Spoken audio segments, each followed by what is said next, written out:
I've started recording. Oh, The battery says low on the old thingamajig, so we'll try That's and not rock very it good. through this. alright, I'll just quickly finish this little thing then.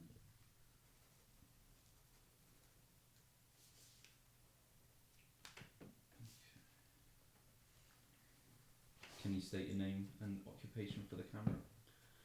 I am Will, I have no occupation, I'm a student at university, and I'm pretty weird, arty geezer. In March, when the first lockdown was announced, where were you? I was in Swansea when the first lockdown was announced, and I heard that universities were sending students home, and so 2 days later I talked to my parents and they drove down and collected me, and I had to pack up my full house in like a day essentially, all my gear, and go home because I didn't want to be stuck in Swansea in lockdown because I would run out of money. I'm a big extrovert and I thrive off meeting people and social interaction with as many people as possible. I'm always with people, I'm never alone normally. And so the first lockdown for me was pretty brutal, and it's not been great for my mental health this year, but it's what it is. A lot of people have suffered. And carrying on. Okay, and if you could have given yourself any advice, having gone through the first lockdown at the beginning, what would you have given yourself?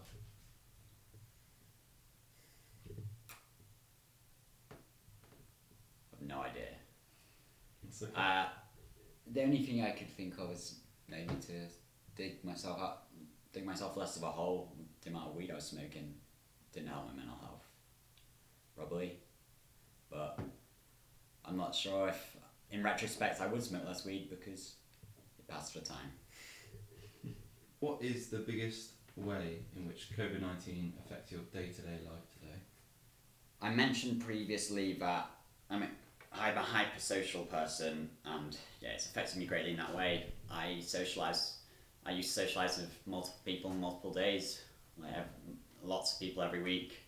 And then suddenly I was only able to see the same 3 people: my parents and my brother. And not being able to socialise with everyone else was bad for me. How well do you think the government is handling the pandemic? I think they've handled it pretty badly, and as a student, I feel like they've forgotten about the student base. Not even forgotten, they took advantage of us as students, knowing that we have loans and the money that we kind of have, and so I just feel a bit redundant by the government. They don't care about us, they just want our money. So I feel particularly bad as a student, but even if I wasn't a student, they've handled the situation pretty tragically in my opinion. But then I don't know all the ins and outs of everything. What did you think about the Eat Out to Help Out scheme that took place in August?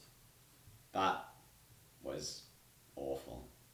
They could have undone the lockdown, not promoted people going out, put some restrictions in, and we wouldn't be in a lockdown at the moment, in my opinion.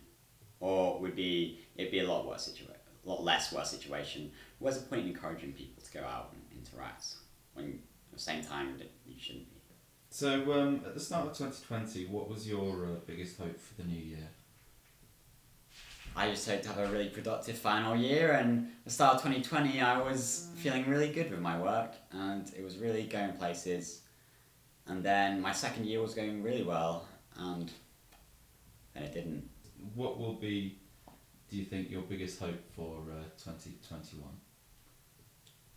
So I'm finishing uni, and my biggest hope is that I will be able to go to another country and do something similar to Camp America somewhere.